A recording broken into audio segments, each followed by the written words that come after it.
merhaba, Nako İplikleri YouTube kanalına hoş geldiniz. Bugün çok güzel bir örgü modeliyle karşınızdayım. Bu şekilde kabartmalı, ajurlu, 3 boyutlu, çok güzel yapraklardan oluşan şahane bir örgü modeli hazırladım sizler için. 2 farklı kaliteyle çalıştım. İkisinde de duruşunu ben gerçekten çok beğendim. Özellikle kışlık örgülerde vazgeçilmeziniz olacak bu model. Bakın böyle şahane bir görünüme sahip. Bu şekilde bebe yünüyle çalıştım. Lüks minnoşun bu iki rengi. Bakın çok güzel. Bir de bu şekilde Nako Vizon simliyle çalıştım. Daha böyle kalın ve simli bir ip. 3 boyutlu duruşu daha ön planda.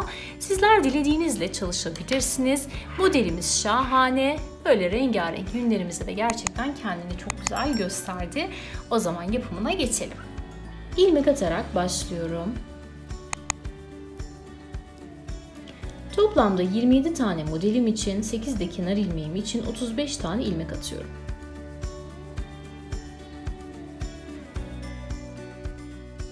Evet, toplamda 35 tane ilmeğimi attım. Şimdi birkaç sıra haroşa öreceğim.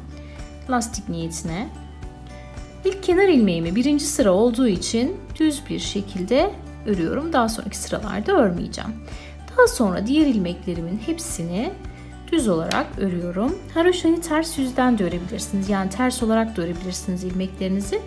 Ben bu sefer düzden örmeyi tercih ediyorum. Evet. Bütün ilmeklerimi düz olarak sıra sonuna kadar örüyorum.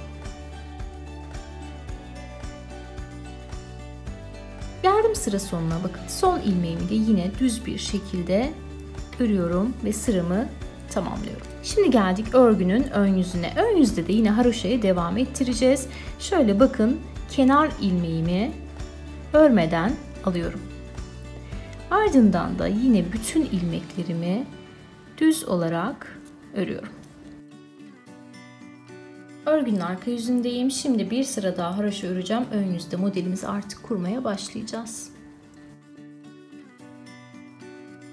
Şu sıramı tamamladım. Şimdi modelimizi kurmaya geçebiliriz. Şöyle örnek üzerinden gösterelim. Bakın 4 tane ilmeğimizi haroşa olarak, kenar ilmeği olarak devam ettireceğiz. Arada 27 tane ilmek üzerinden modelimizi kuracağız. Kenarda da yine 4 tane kenar ilmeğimiz var. Model çok basit. Mantığını kavrarsanız inanın o kadar hızlı ilerliyor ki siz bile inanamayacaksınız. Şimdi kenar ilmeklerini modelimizden ayırabilmek açısından şöyle 2 tane ayraca ihtiyacım var. Bunlar çok iş görüyor. Hemen modelimizi kuralım. İlk kenar ilmeğimi şöyle örmeden alıyorum. Daha sonra 3 tane ilmeğimi, bak kenar ilmeğiyle birlikte 4 olacak. 2, 3, 4. Yine bunları haroşa olarak devam ettireceğim örgü boyunca. 4 tane ilmeğimi ördükten sonra şöyle ayracımı direkt şişime geçiriyorum. Ardından direkt modelimizin kurmaya başlıyoruz. 13 tane ilmeği ters olarak örüyorum. Bunları arka yüzde de düz olarak öreceğiz. Evet, bakın 13 tane ilmeğimi ters olarak ördüm. Yani şu zemini kurmuş olduk. Şimdi geliyoruz dalımızı artık oluşturmaya. Önce dalımızı oluşturacağız. Bir tane ilmeğimi direkt düze çeviriyorum. Dalımı oluşturmak için. Bunun üzerinden yapraklarımızı çıkaracağız. Şimdi 13 tanesini yine ters olarak örüyorum.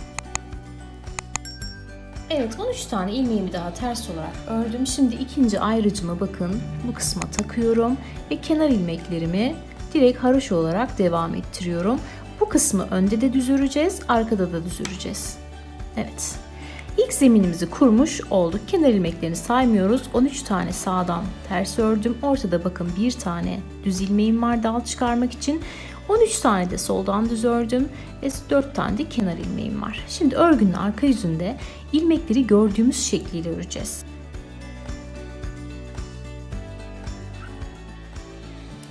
Evet, geldim örgünün ön yüzüne, bakın ters ilmeklerim var. Ortada da dalımı çıkaracağım düz ilmeğim var. Şimdi artık dalımızı çıkarabiliriz, yapraklarımızı. Kenar ilmeğimi yine örmeden alıyorum. Şu kenardaki 4 tane haroşamı haroşa olarak örüyorum kenar ilmeğimle birlikte. Bakın bu böyle devam edecek. Geliyorum modele. Şimdi modelimizi kurarken şöyle bakın, bu kısımlardan artırma yapacağız. Soldan ve sağdan. Bu artırmaları yapabilmemiz için yani denge kurabilmek açısından sağdan ve soldan da ilmeklerimizi keseceğiz. Sağdan 2, soldan 2 bütün örgü boyunca ilmek keserek devam edeceğiz. Kenar ilmeklerinden sonra bakın hemen 2 tane ilmeğimi kesiyorum. Örgü boyunca böyle devam edecek. Çünkü biz örgümüzde artırma yapacağız. Artırma yaptığımız yerde de ne yapmamız lazım? Kesme yapmamız lazım. Kesmeleri bakın bu ayraçtan sonraki direkt ilk 2 ilmek üzerinden yapacağız. Şu düz ilmeğe kadar olan bütün ilmekleri ters bir şekilde örüyorum. Geldim düz ilmeğe, bakın hepsini ters olarak ördüm. Şimdi düz ilmeğin sağından ve solundan ilk yapraklarımız için dalımızı çıkaracağız. Şöyle bakın şu aradaki ilmeği çekiyorum. Şöyle direkt şişime takıyorum ve düz olarak örüyorum. Birinci yaprağım için ilk artırmamı yapmış oldum. Aradaki dalımı yine düz olarak örüyorum. Şimdi solundan da diğer yaprağım için şöyle ilmeğimi çekiyorum ve düze çeviriyorum. Yani burada toplamda 3 tane düz ilmeğim oldu. Şimdi şu ayraçta 2 tane ilmek kalıncaya kadar aradakileri ters olarak örüyorum. Evet, geldim ayraca. Şimdi bu sağda yaptığımız kesme işleminin aynısını solda da yapmamız gerekiyor. 2 tane ilmeğe giriyorum ve ikisini birlikte kesiyorum. Yani ortada artırma yaparken kenarlardan da kesme yapacağız ki dengeli olsun. Bir de yapraklarımız sağa ve sola kaysın. Yani bu kesmeler sayesinde. Kalan ilmeklerimi yine haroşa olarak örüyorum. Evet, sıramı tamamladım. Şimdi arka yüzde ilmekleri gördüğüm şekliyle öreceğim. Önde tekrar görüşelim. Evet, tekrar ön yüzdeyim. Modelimize devam ediyoruz. Kenar ilmeklerini yine örmeden alıyorum. Şu aradaki haroşaları haroşa olarak devam ettiriyorum. Örgü boyunca aynı işlem. Geldik yine kesme yapacağımız yere. 2 tane ilmeğe giriyorum ve yine ikisini birlikte örerek kesiyorum. Aradaki ters ilmekleri ters olarak örüyorum. Geldik şimdi bakın dalımızın olduğu kısma. İlk yaprağım için bir tane düz ilmek örmüştüm. Şimdi yaprağımı artık artırarak devam edeceğim. Bu düz ilmeğin sağından bir tane artırma yapıyorum. Şöyle bakın, doluyorum, artırıyorum. Ortadaki düz ilmeği düz olarak örüyorum. Bu sağda yaptığımız artırmanın aynısını solda da yapacağız. O yüzden bir tane daha doluyorum ve ikinci artırmamı yapıyorum. Şimdi bu yaprakların arasında ters ilmeklerim var. Bir tane ilmeği şöyle çeviriyorum ve ters olarak örüyorum. Şöyle bakın, model üzerinden de göstereyim. Biz ne yapmış olduk? Şuradaki ilk artırmayı yapmış olduk. Bakın, düz ilmeğin sağından bir tane artırdık, solundan bir tane artırdık. Şu kısımlardan da ters ilmeklerimizin devam etmesi gerekiyor. İlk ters ilmeğimizi yaptık. Ortadaki dalın her zaman için bu düz ilmeğini düz olarak örüyorum. Şimdi sağda yaptığımız işlemlerin aynısını solda yapacağız. Önce hemen bir tane ilmeğimi terse çeviriyorum. Geldim düz ilmeğe. Düz ilmeğin hemen sağından bir tane artırıyorum. Düz ilmeğimi düz olarak örüyorum. Solundan da hemen bir tane artırıyorum. Ve kalan ilmeklerimi ters olarak örüyorum. Ta ki nereye kadar? Kesme yapacağım noktaya kadar. Evet, kaldı 2 tane ilmeğim. İkisine birlikte giriyorum ve kesiyorum. Burada artırma yaparken burada kesme yapmış olduk. Bu şekilde örgümüzü dengelemiş olduk. Kalan ilmekleri gördüğüm şekliyle örüp arka sırada geliyorum. Sırada ilmekleri gördüğümüz şekliyle örelim demiştim. Bu ortada yaptığımız artırmalar vardı ya, başına dolayarak yaptığımız artırmalar. Bunları da arka sırada ters olarak örüyoruz. Çünkü önde düz olarak örmeye devam edeceğiz. Evet, örgünün tekrar ön yüzündeyim. Bakın modelimiz kendini göstermeye başladı. Kenar ilmeğimi yine şöyle arkadan örmeden alıyorum. Kısımları tekrar haroşa olarak örüyorum. Şimdi geldik ayraçtan sonra kısma. Hemen 2 tane ilmeğimi kesiyorum. Aradaki ters ilmekleri ters olarak örüyorum. Evet, geldik yaprağımıza. Şimdi yaprak için önceki sırada bir tane artırma yapmıştık. Onu tekrar düz olarak örüyorum. Artırmaları bu yaprağın damarından, ana damarından devam edeceğiz. Başına doluyorum. Bir tane artırıp ortadakini düz örüyorum. Solda da yine doluyorum. Bir tane artırıyorum ve diğerini düz olarak örüyorum. Şimdi geldik ortaya. Ortada ne yapıyorduk? Ters olarak artırmalarımızı devam ediyorduk. Şöyle hemen aradan bakın ilmeği alıyorum. Şöyle şişime takıyorum, çeviriyorum. Ve burada da ters olarak örerek artırmamı yapıyorum. Aradaki ters ilmeği ters örüyorum. Şu ana damarımda her zaman düz olarak örüyorum. Şimdi bunun solundan da hemen bir tane artırma yapıyorum. Bunu ters olarak örüyorum. Diğer tersi de ters olarak örüyorum. Geldik ikinci yaprağa. Düz ilmeği düz ördüm. İkinci yaprağın ana damarının hemen sağından bir tane artırma yaptım. Ortadaki ilmeği düz ördüm. Solundan da hemen bir tane artırma yapıyorum. Ortadaki ilmeği düz olarak örüyorum. Şimdi şurada kesme yapacağım noktaya kadar yine ilmeklerimi ters olarak örüyorum. Kaldı 2 tane ilmeğim. İkisine birlikte giriyorum ve kesiyorum. Kalan ilmekleri haraşo olarak tamamlıyorum. Evet, bu şekilde sıramızı bitirmiş bulunmaktayım. Örgünün arka yüzünde ilmekleri gördüğümüz şekliyle öreceğiz. Şu başına dolayarak artırdığımız ilmekleri her zaman için arka yüzde ters öreceğiz. Çünkü ön yüzde düz olacak. Tekrar ön yüzdeyim. Hemen kenar ilmeklerini haroşa olarak örüyorum. Geldik modelin olduğu kısma. 2 tane ilmeğimi direkt olarak kesiyorum. Ve yaprağa kadar olan kısmı ters olarak örüyorum. Evet, bakın yaprağımız artık kendini göstermeye başladı. Şöyle damara kadar olan ilmekleri düz olarak ördüm. Geldim yaprağın damarına. Hemen sağından bir tane artırma yapıyorum. Ortadaki ilmeği düz olarak örüyorum. Solundan da bir tane artırma yapıyorum. Ortadaki ilmeği düz olarak örüyorum. Şöyle bakın, saydığımız zaman 1, 2, 3. artırmayı yapmış olduk. Toplamda 4 tane artırma yaptıktan sonra şöyle göstereyim, bakın. 1, 2, 3 ve şu yukarıdakiyle birlikte 4 tane artırma yaptıktan sonra yaprağımızı artık daraltmaya geçeceğiz, eksiltmeye geçeceğiz. Evet, yaprağımı ördüm. Şimdi ara kısma geldik. Bir tane hemen yine artırma yapıyorum ters olarak, ters ilmek olarak. Diğer tersleri ters olarak örüyorum. Şu ana damarımın her zaman için düz olarak örüyorum. Solundan da yine bir tane ters olarak artırıyorum. Ters ilmekleri de örüyorum. Şimdi burada sağda yaptığımız ajurlu kısım vardı ya, 3 tane artırma yapmıştık dedik. Bu artırma sayımızla şuradaki ters ilmeklerin eşit olması lazım. Bakın ters ilmeklerim 3 tane ters ilmeğim olmuş. Toplam ajur sıramda zaten 3 tane oldu. 4 taneye tamamladığımızda eksiltmelere geçeceğiz. Buradaki ters ilmeklerin de o zaman 4 tane olması gerekiyor. Aradaki ilmeklerimi düz olarak örüyorum. Şimdi geldik yaprağın damarına. Hemen sağından bir tane artırma yapıyorum. Ortadaki ilmeği düz olarak örüyorum. Solundan da bir tane artırma yapıyorum. İlmeklerimi düz olarak örüyorum. Aradakileri ters olarak örüyorum. Bakın son 2 tane ilmeğim kaldı. Hemen ikisine birlikte giriyorum. Kesiyorum. Kalanları haroşa olarak örüyorum. Örgünün arka yüzünde ilmekleri gördüğüm şekliyle örüyorum ve dönüyorum. Tekrar ön yüzdeyim. Son artırma sıramızı yapacağız. 2 tane kesmemi yapıyorum. Aralardaki ilmekleri ters olarak örüyorum. Geldik yaprağımıza.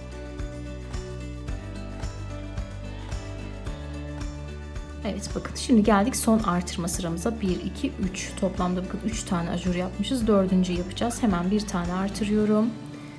Ana damarımı düz olarak örüyorum. Soldan da hemen bir tane artırıyorum.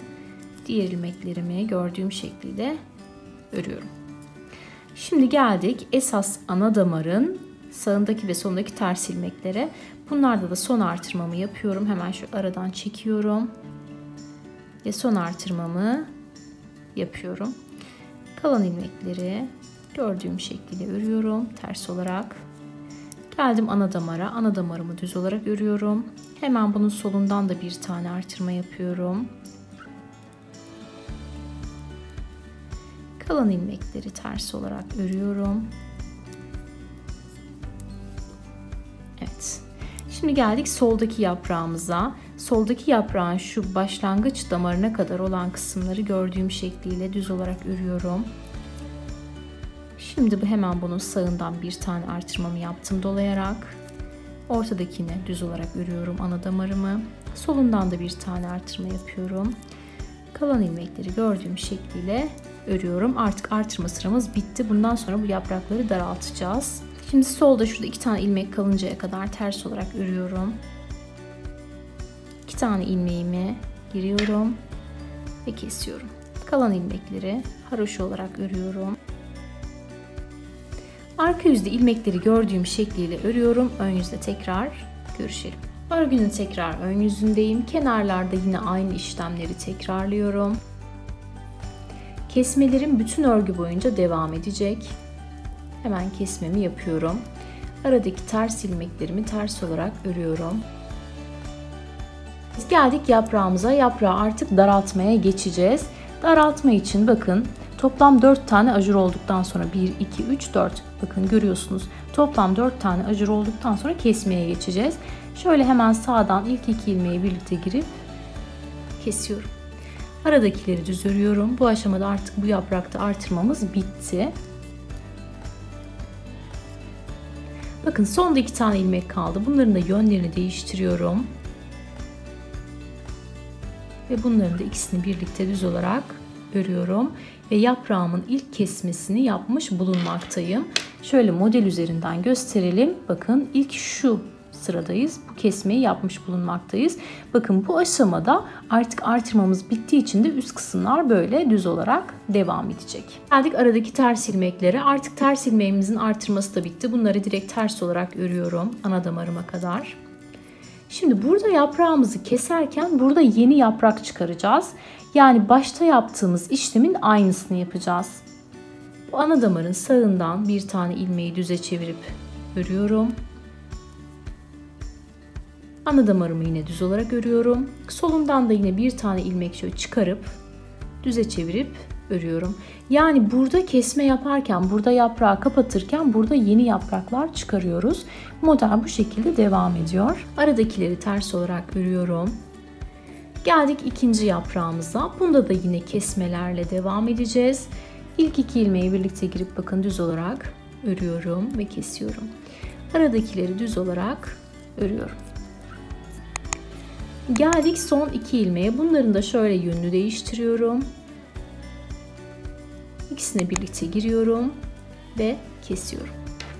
Evet, ilk kesme sıramızı yapmış olduk. Burada kesme yaparken de ne yapıyoruz? Yeni yaprakların temelini burada atıyoruz. Kalan ilmekleri yine gördüğüm şekliyle örüyorum. Son 2 ilmeği keseceğim. Artırma yaptığımız sürece kesmelerimiz devam ediyor. Hemen ikisini kesiyorum. Bunları yine haroşa olarak bitiriyorum. Evet, örgünün arka yüzünde ilmekleri gördüğüm şekilde örüp dönüyorum. Tekrar ön yüzdeyim. Kenarlarda aynı işlemleri tekrarlıyorum. 2 tane ilmeğimi kesiyorum. Yaprağa kadar olanları ters olarak örüyorum. Yaprağıma, yaprakta kesme işlemine devam ediyoruz. Yaprağımızı kapatacağız. İlk ikisine birlikte girip kesiyorum. Aradakileri düz olarak örüyorum. Son 2'ye kadar. Son ikisine giriyorum. Bakın yönünü değiştiriyorum ilmeklerimin. Ve burada da kesmemi yapıyorum. Bakın yaprağımız artık kendini bayağı göstermeye başladı. Aradakileri ters olarak örüyorum. Şimdi geldik ikinci yaprağımızın temelini oluşturduğumuz kısma. Bu neydi? Ortadaki ana damarımızdı. Şu birinci yaprağımızdı. Soldaki de ikinci yaprağımızdı. Yani şu temel attığımız kısım bu yaprak olacak, devam edecek. Bu temel attığımızda bu ikinci yaprak olup devam edecek. Şimdi bu yaprağın ilk dalını oluşturduğumuza göre hemen sağından bir tane artırma yapıyorum. Kendisini düz olarak örüyorum. Solundan da bir tane artırma yapıyorum. Buradaki ters ilmeklerim burada da devam edecek. Onu da ilk temelini atıp şöyle çekiyorum. Ve bir tane ters ilmek yapıyorum. Ortadakini her zaman düz örüyorum. Burada yaptığım işlemin aynısını burada yapacağım. Hemen şöyle çekiyorum. İlk ters ilmeğimin temelini oluşturuyorum. Geldim düz ilmeğe. Düz ilmeğin sağından bir tane artırıyorum. Düz ilmeği düz olarak örüyorum. Solundan da bir tane artırıyorum. Aradaki tersleri ters olarak örüyorum. Geldim diğer yaprağa. Bakın şimdi hemen ikisini birlikte giriyorum. Kesmemi yapıyorum. Aradakileri düz olarak örüyorum. Son 2 tane ilmek kaldı. Bunların yönünü değiştiriyorum. Ve bunları da düz bir şekilde örüyorum. Yönlerini değiştirmemiz önemli. Şöyle bakın. Yönlerini değiştirdiğimiz için böyle aynı hizada devam ediyor. Yönlerini değiştirmezsek kesmelerimiz böyle bu tarafa doğru kayar ve hoş bir görüntü olmaz. Aradakileri yine ters olarak örüyorum. Soldan yine bir kesmem olacak. 2 tane ilmeğim kaldı. İkisini birlikte girip kesiyorum. Kalan ilmekleri haroşa olarak tamamlıyorum. Arka yüzde ilmekleri gördüğüm şekliyle örüyorum. Önde tekrar görüşürüz. Tekrar ön yüzdeyim. Başlarda aynı işlemi tekrarlıyorum. İlk 2 ilmeğime giriyorum ve kesiyorum. Yaprağıma kadar olan ters ilmeklerimi ters olarak örüyorum. Geldim yaprağıma. Yine kesmelerle devam ediyorum. İlk ikisini birlikte girip kesiyorum. Arada bakın bir tane ilmek görünüyor. Onu düz olarak örüyorum. Şu son ikisinin de yine yönünü değiştiriyorum. Ve düz olarak örüyorum. Bakın yaprağımız oluştu ve çok da güzel görünüyor. Aradaki ters ilmekleri yine ters olarak örüyorum. Bakın modelimiz artık bayağı ortaya çıktı. Çok basit bir model. Mantığını kavradıktan sonra inanın gerisi çok kolay. Şimdi geldik buradaki yaprağa. Bakın yaprağımızın damarı, sağından ve solundan yaptığımız artırmalar. Hemen sağdan yaptığımı düz olarak örüyorum. Ana damara geldim. Bir tane sağından artırıyorum. Ortadakini düz örüyorum. Solundan artırıyorum. Ortadakini düz örüyorum. Şimdi geldik bakın bu ters kısma. Hemen bunu şöyle bir tane artırarak ters olarak örüyorum. 2 tane ajur yaptığıma göre burada 2 tane ters ilmeğim olacak. Bakın ana damarı ne yapmışım? Ters olarak örmüşüm. Arkada yanlış örmüşüm. Hemen bunu şöyle ilmeğimi çeviriyorum. Düz olarak örüyorum. Yani arkada yaptığımız yanlışları da ne yapabiliriz? Önde böyle düzeltebiliriz. Ana damarımız her zaman için düz. Şimdi geldik sol tarafa. Buradan da hemen bir tane ters ilmek artırıyorum. Diğer tersi de ters olarak örüyorum. Yani bu yapraklarımızın ne kadar devam etmesini istiyorsak burada o kadar bu artırmaları yapacağız. Geldik soldakine, hemen sağından artırıyorum. Ortadakini düz örüyorum. Soldan artırıyorum. Ortadakini düz örüyorum. Aradakileri ters olarak örüyorum. Geldik buradaki yaprağımıza, hemen ikisini birlikte girip kesiyorum. Aradakini düz olarak örüyorum. Bunları hemen yönünü değiştiriyorum ve düz olarak örüyorum. Kalanlarını ters olarak örüyorum. Son 2 ilmeğim kaldı. İkisini birlikte girip kesiyorum. Ve sıramı tamamlıyorum. Arka yüzde gördüğüm şekliyle örüyorum ilmeklerimi ve dönüyorum. Ön yüzdeyim. Başlarda yine aynı işlemleri tekrarlıyorum.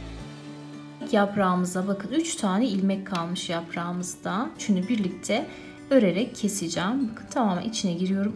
Üçünün düz olarak örüyorum ve kesiyorum. Artık bu yaprağın devamında ters olarak devam edeceğiz. Yani bu ilmeği arka sırada terse çevireceğiz. Aradakileri ters olarak devam ettiriyorum. Evet, bakın bu şekilde. Şöyle bitmiş örnek üzerinden de göstereyim. Bakın burada ilk son kesmemi yaptıktan sonra devamı artık ters olarak geliyor. Devam ediyorum. Diğer yaprağa geçtik. Evet, 1-2 tane ajur yapmışım. 3. ajur için hemen artırmamı yapıyorum. Solundan da hemen yapıyorum. Ve bir üst yaprağımı artık ortalamış, yarılamış oldum. Aradaki bakın 2 tane ters ilmeğim var. Hemen bir tane ters ilmeğim var. Hemen bir tane artırıyorum. 3.'yü yapıyorum. Ne dedik? Bu ters ilmekler 4 tane olunca artırmalarımız bitecek. Kesmeye geçeceğiz.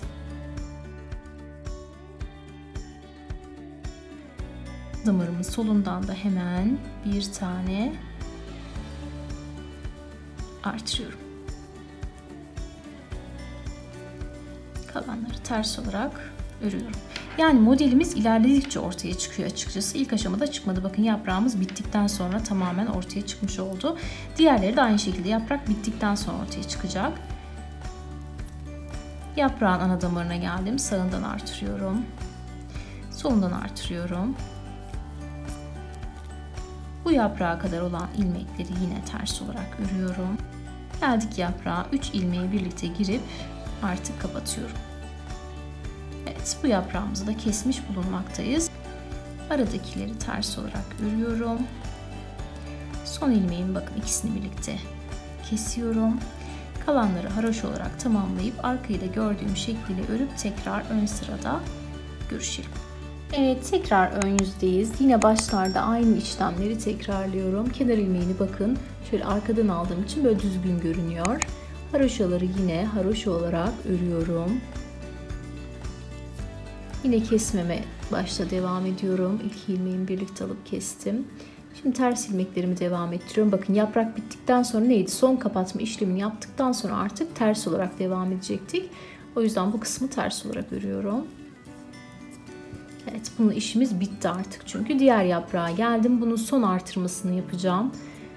Şu aradaki ilmekleri ördüm. Bakın 1, 2, 3.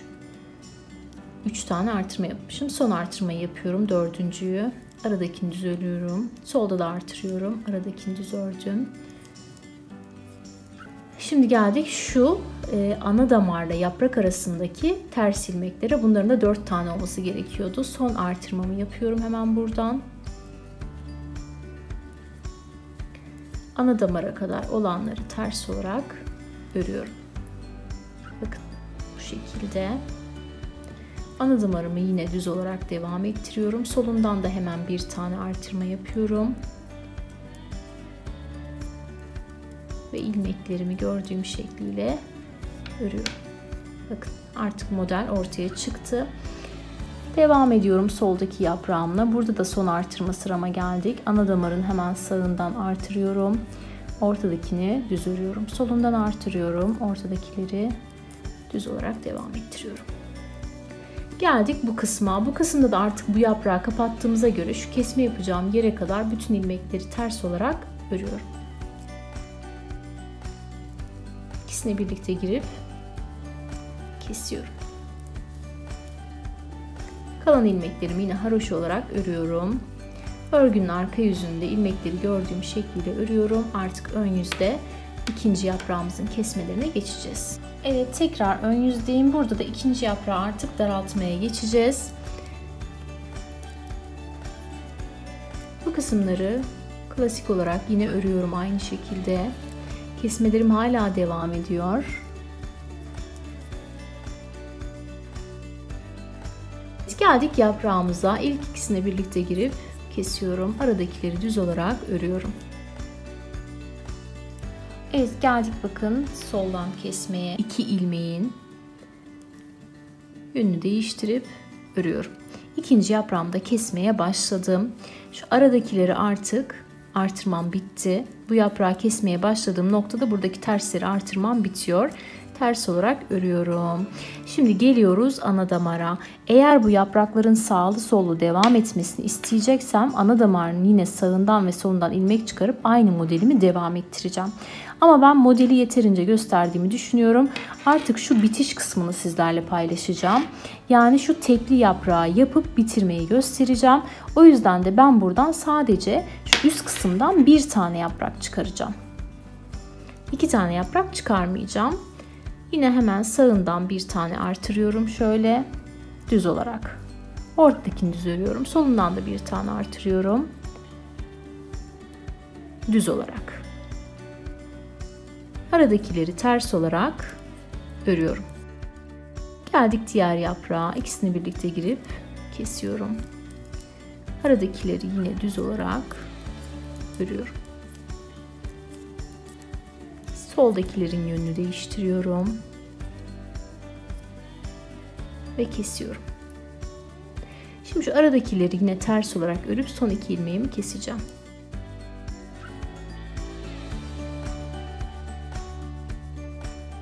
Evet, geldim tekrar örgünün ön yüzüne. Başlarda yine aynı işlemleri yapıyorum. Evet, bakın yaprağa kadar olan kısımları ters olarak ördüm. Şimdi geldik yaprağa. Kesmelerim devam ediyor. İkisini birlikte girdim, kestim. Sonda bakın 2 tane ilmeğim kaldı. Yönlerini değiştirip bunları da birlikte girip kesiyorum. Artık ikinci yaprağımız da bayağı oluşmaya başladı. Aradakileri ters olarak örüyorum. Şimdi geldik son burada tekli bir yaprak yapmaya. Sağdakini düz olarak örüyorum. Bu sefer ana damarım bunun üzerinden devam edecek. Sağından bir tane artırıyorum. Ortadakini düz olarak örüyorum.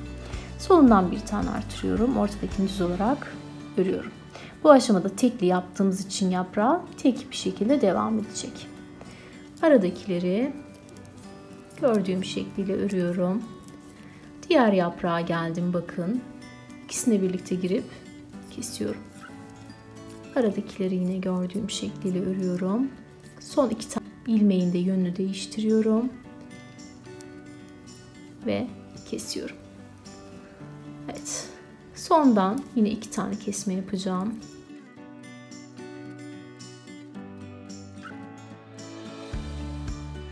Evet, yaprağa kadar olan kısımda aynı işlemleri tekrar ettim. Yaprağımda kesmeye devam ediyorum. 2 tanesini birlikte aldım. Ortada tekim kaldı. Onu tek ördüm. Soldakilerin yönünü değiştiriyorum. Ve düz olarak örüyorum. İkinci yaprağımız da bitmek üzere. Bakın. Aradakileri yine ters olarak örüyorum. Geldik ortadaki tekli yaprağımızın yapımına. Kenardakileri düz olarak ördüm. Ana damara geldim. Sağından artırıyorum. Ana damarı düz örüyorum. Solundan artırıyorum. Ana damarı düz örüyorum. Ve kalan ilmeklerimi düz olarak tamamlıyorum. Burada da ikinci artırmamızı yapmış olduk. Toplam 4 tane olduğu zaman kesmeye geçeceğiz artık. Ve ilmeklerimizi başladığımız gibi 27'ye eşitleyip örgümüzü bitireceğiz. Solda da yine sağda yaptığımın aynısını yapıyorum. Aynı işlemleri. Yaprağımı kesiyorum. Aradakini düz örüyorum.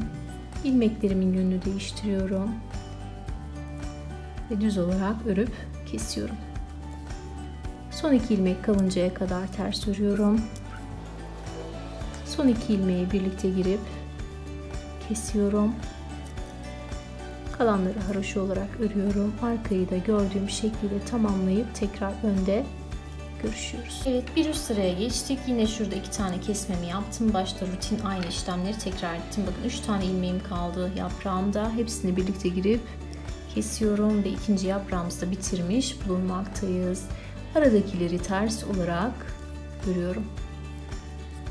Geldik ajurlu kısma. 2 tane ajurumuzu yapmıştık. 3. ajurla devam ediyoruz. Yani artırmamız devam ediyor bu kısımda. Başına doluyorum, artırmamı yapıyorum. Ortadakini düz olarak örüyorum. Başına doluyorum, ikinci artırmamı yapıyorum. Kalan ilmekleri düz olarak örüyorum. Evet, son bir artırma sıram kaldı. Ondan sonra bunda da kesmeye geçeceğiz. Yaprağa kadar olanları gördüğüm şekliyle bakın ters olarak örüyorum.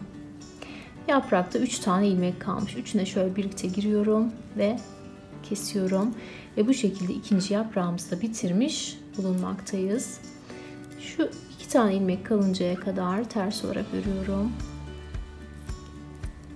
Bu ikisini birlikte girip kesiyorum. Burada yaptığımız son kesmeden sonra bu yaprağı arkada düz olarak öreceğiz. Önde yine ters olarak devam edeceğiz. Yani bu yaprağın bitiş kısmı da şu şekilde görünecek. Kalan ilmeklerimi haroşa olarak örüyorum. Arkada ilmekleri gördüğüm şekliyle örüyorum. Önde tekrar görüşüyoruz. Evet, tekrar öndeyim. Yaprağımın son artırmasını yapacağım. Ondan sonra daraltmaya geçeceğim. Buradan da o yüzden son defa 2 tane ilmeğe girerek birlikte kesiyorum.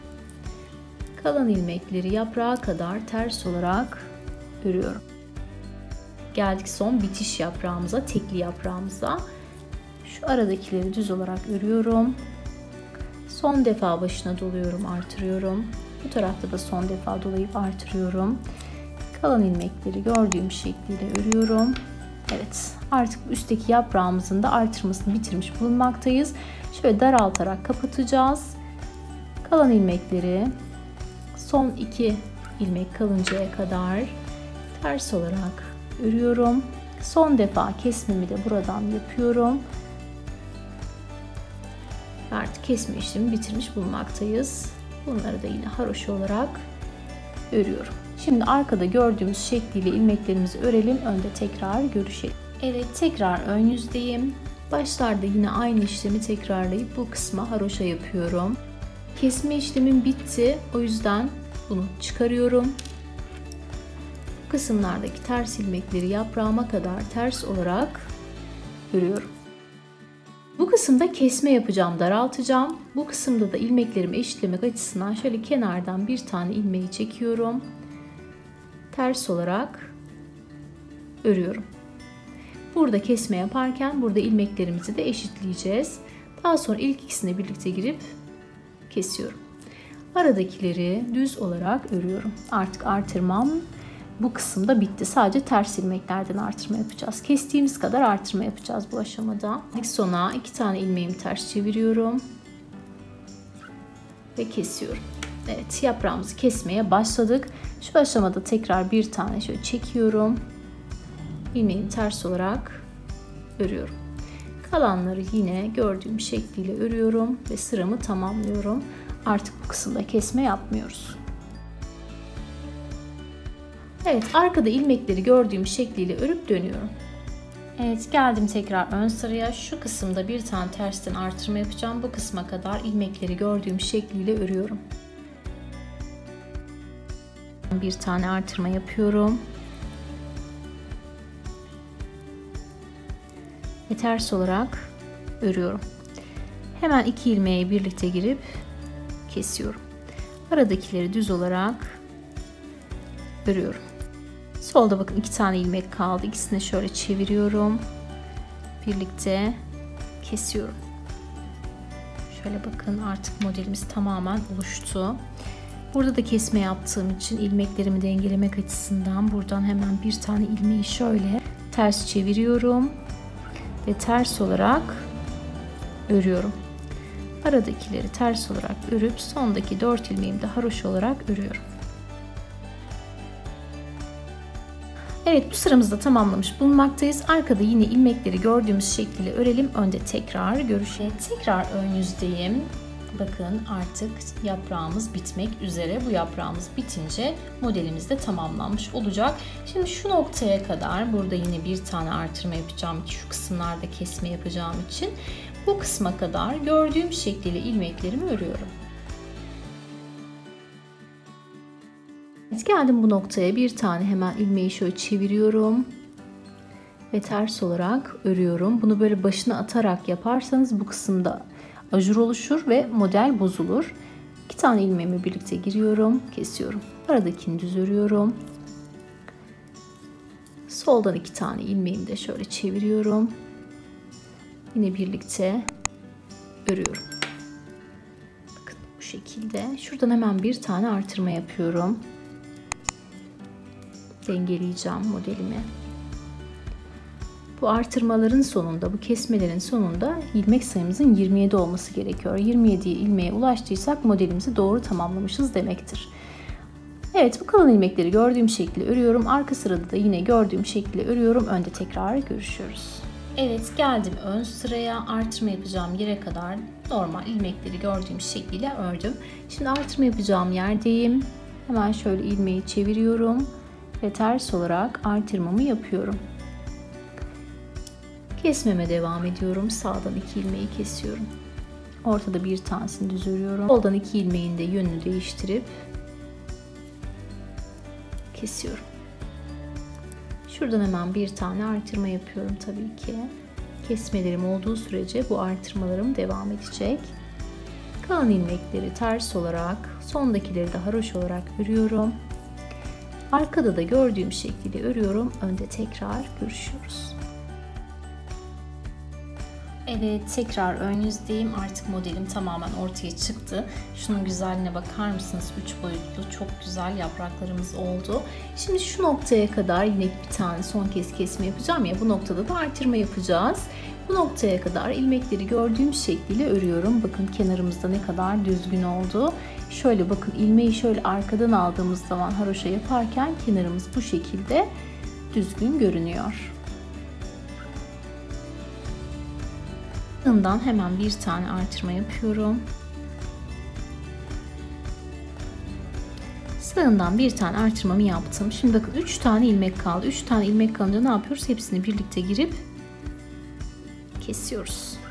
Şimdi soluna geliyorum. Solundan da hemen şöyle bir tane ilmeğimi çeviriyorum ve ters olarak örüyorum. Evet, bu şekilde artırmalarımız, eksiltmelerimiz bitti. Şimdi sıramı tamamlayayım. Daha sonra ilmeklerimizi sayalım, bakalım doğru yolda mıyız? Evet, bakın modelimizi tamamlamış bulunmaktayız. Şimdi ilmeklerimizi sayacağız. Başlangıç ilmeğimize eriştiğimiz zaman tamamen doğru yoldayız demektir. Ki zaten doğru yolda olduğumuzu gösteren şey modelimizin düzgün durması. Modelimiz bu şekilde düzgün görünüyorsa yaprağımız, bakın şu kısım gayet orantılı, tam böyle ortaya denk geliyor. Doğru yoldayız demektir. İlmeklerimiz eşit demektir ama biz yine de sayalım. Şöyle bakın, 4 tane kenar ilmeğim var. 2, 4, 6, 8, 10, 12, 13. Bakın 13 tane sağda, ortada 14. ilmeğim. 2, 4, 6, 8, 10, 12, 13. 13 tane de solda. Yani toplamda 27 tane ilmeğim var. Son 4 tane de haroşam var. Yani ilmeklerim tamamlanmış durumda. Ve bu şekilde de modelimiz hazır. Evet, böylelikle bir videonun daha sonuna gelmiş bulunmaktayız. Böyle farklı örgü modellerini sizlerle paylaşmayı çok seviyorum. Biraz teferruatlı bir örgü modeli ama mantığını çözdükten sonra tıkır tıkır ilerleyen şahane bir model. Özellikle kışlık örgülerinize çok yakışacak, mükemmel bir duruşu olacağını düşünüyorum. Ve bunun gibi birçok farklı örgü modeli ve örgü projesi sizlerle olacak. Kanalımızı takip etmeyi, abone olmayı ve beğenmeyi unutmayın. Başka bir örgü projesinde ve örgü modelinde görüşmek dileğiyle. Hoşça kalın.